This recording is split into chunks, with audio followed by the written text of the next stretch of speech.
distinguished guests and members of the press, thank you for joining us today at the Cafesjian Center for Arts. I want to particularly thank the Cafesjian Center and its executive director, Vahagan Marabian, for their partnership and support of the U.S. Embassy and of the American people. It is my honor today to welcome Speaker of the U.S. House of Representatives, Nancy Pelosi, on her first visit to Armenia, alongside Representatives Anna Shue, Representative Jackie Spear, and Representative Frank Pallone.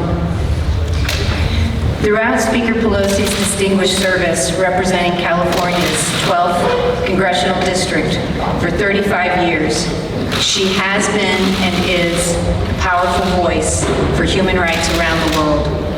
And she made history when she became the first elected U.S. woman Speaker of the House. Speaker Pelosi's visit underscores the strong partnership between the United States and Armenia and our commitment to supporting lasting peace in the South Caucasus. And now, please join me in welcoming Speaker Pelosi.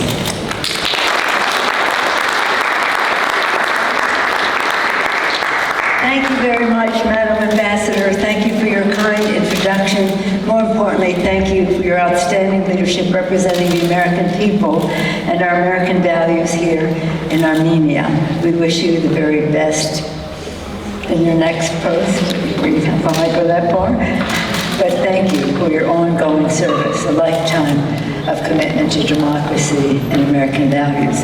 Thank you to the journalists, activists, civil society, and political leaders who are here, you all are taking Armenia to a peaceful, prosperous, democratic future, and I look forward to hearing from you.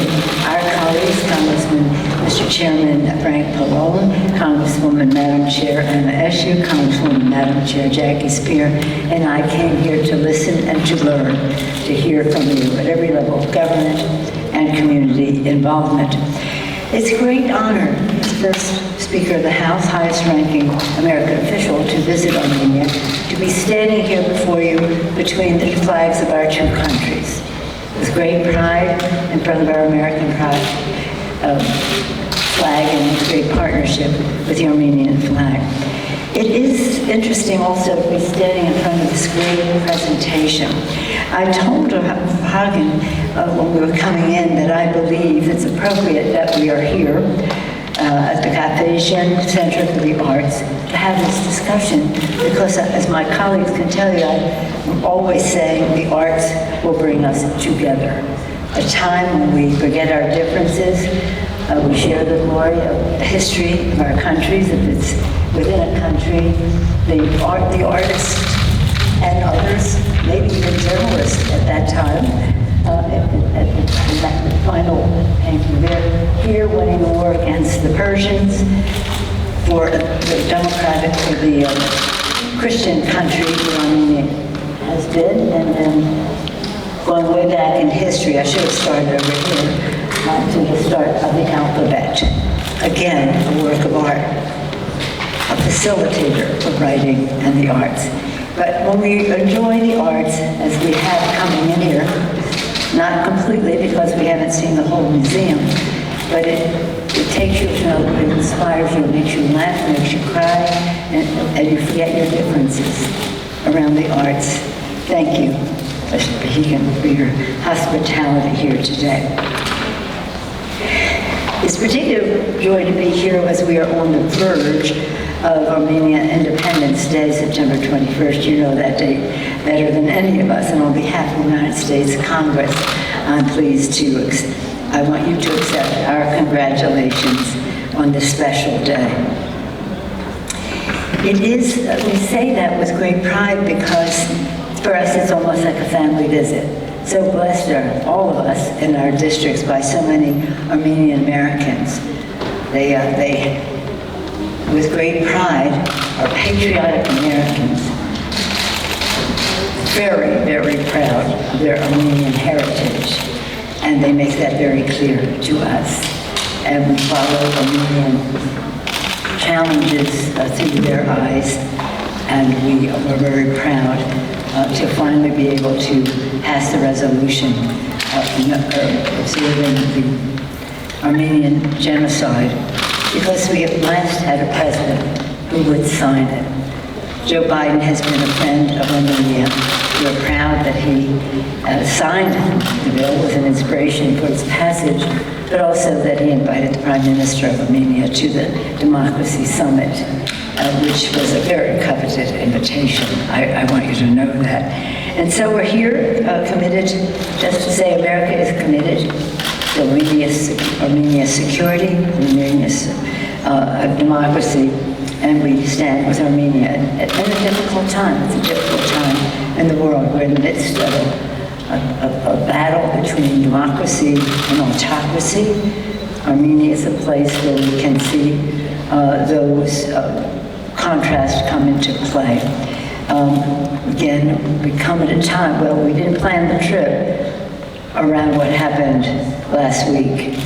The trip was planned before that, but it so happens that we come in time, in person, strongly condemn Azerbaijan's recent attacks on Armenia. Make no mistake, this assault is unacceptable and exploratory and threatening prospects for the much-needed peace process to succeed. America, as an OSCE Minsk Group co-chair and friend of Armenia, the United States is committed to supporting a negotiated, comprehensive, and sustainable settlement, including especially those hostilities directed towards civilians. As the U.S. government has long made clear, there can be no military solution to the conflict. A sustained renewal of hostilities would be disastrous, with more loss of life, more destruction, more refugees, and with enormous cost. The United States continues to watch the situation closely. This is a priority for President Biden and for the Congress, who have long been committed to stability, security, and peace between Armenia and Azerbaijan. Let me just say in that regard that Armenia is at the center of this debate between democracy and autocracy, with its proximity to Russia, but it's also a part of our global discussion or conflict, the contrast between the two. So we find this to be a pivotal time to be here as to what is going on in Ukraine and their fight for freedom, as we advocate for peaceful resolution of what is happening here. As our delegation comes to Armenia to discuss matters of security, democracy, and the economy, we're well served by the presence, again, of three leaders in the Congress who have fought for issues relating to Armenia for their lifetimes in Congress and even before then. For Anna Eshoo and Jackie Spearsman since birth, since they are Armenian Americans, it's in their DNA, but it's also in their priorities in service to our country in the Congress, and they have been an enormous intellectual resource to our colleagues on the subject of not only the genocide resolution, but other issues that relate to Armenia and Nagorno-Karabakh and other conflict here. And of course, they're all members of the Armenian caucus. Jackie and the chairman, Frank Palone, are co-chairs of the caucus, and Frank has been blessed with a large Armenian population, which has informed him from the start in Congress. I don't remember a time. How long have you been in Congress? 34. So I've been there 35. So I've observed every year of his involvement. Thank you, Frank.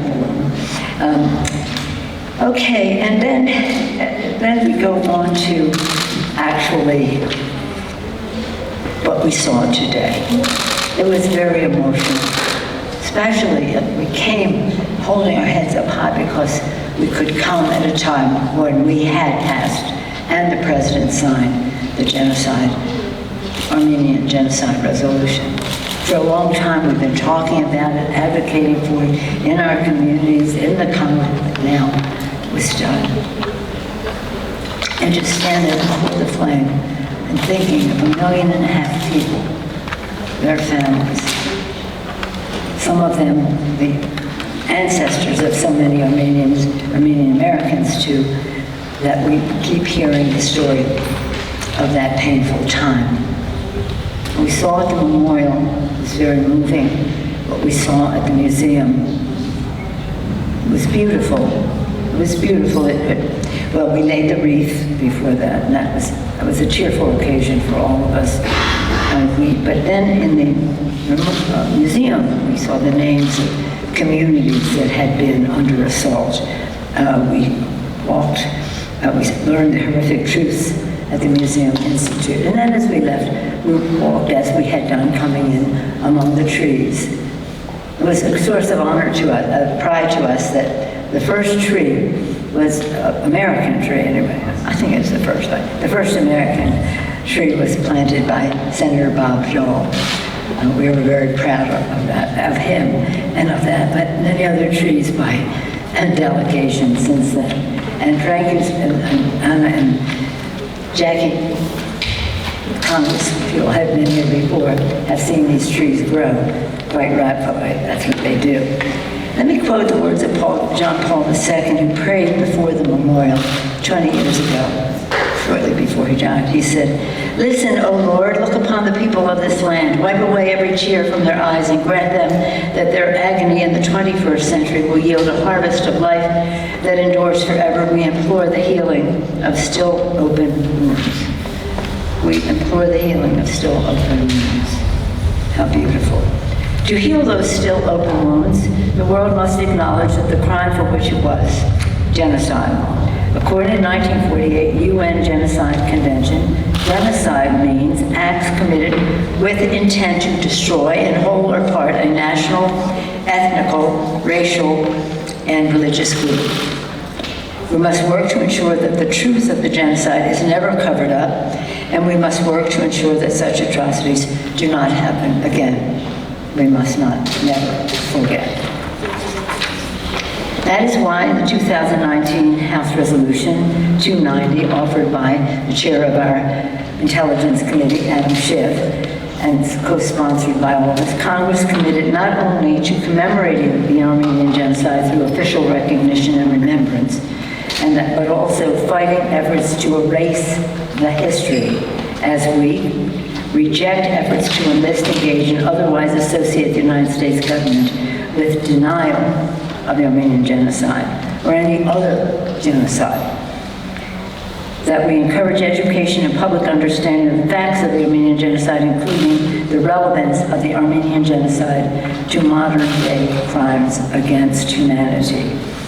With this resolution and the U.S. government's formal recognition of the genocide, we commit to affirming Armenia's history, denouncing violence and bigotry, and ensuring that such an atrocity, again, can never happen again. Right now, we feel the urgency of our own moral obligation to never forget. As we witness horrors being perpetrated around the globe, including hate crimes against Armenian community, even in America, genocide committed against Uyghurs and others, Russian barbarity against the brave people of Ukraine, and Azerbaijan's use of force in Armenia, killing over 100 Armenians and displacing thousands. Not to mention what they're doing in Nagorno-Karabakh to people and holy sites. During this difficult time, my message is we must have hope. And we can find hope in the story of Armenia, which is one of resilience and strength. And we find hope in the arts. Here in this room, we gather before the history of Armenia mural, the history of Armenia mural, which tells the story we see. The brave warriors, again, who defended a free Christian nation and won. This one. The poets, painters, and priests who forged an independent alphabet language and deeply cultural identity. Okay, that's over here. And on this side, Mother Armenia with her child, showing how Armenia had risen from the pain of the 20th century into a future of hope. The alphabet, the arts, freedom, the future. Let me close by quoting another poet, a poet with his prayer, a poet with his poem. The poet Paruyer, am I saying it right? Sabat. Or is it Savach? Savach, okay. One of the greatest Armenian poets, whose likeness is depicted in this mural. Here. Okay. You got him?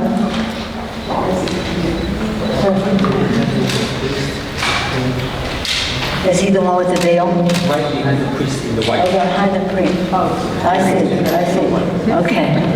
Keep your eyes on him right there. This is what he said. To my people, he wrote, how did you manage that you, like a bee, extract nectar out of poison and out of bitterness, honey you even squeeze? How did you manage to rise after falling 1,000 times? And how did you manage to survive after dying 1,000 times?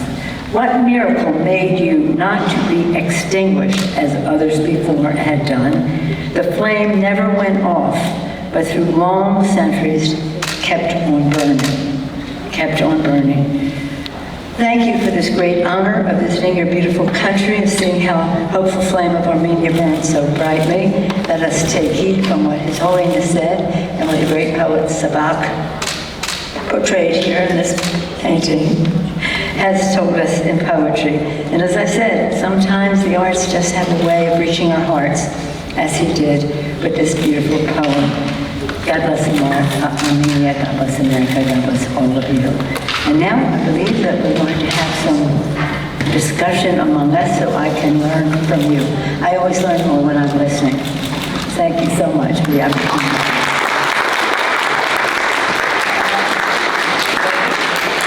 May I invite you all for us to go together?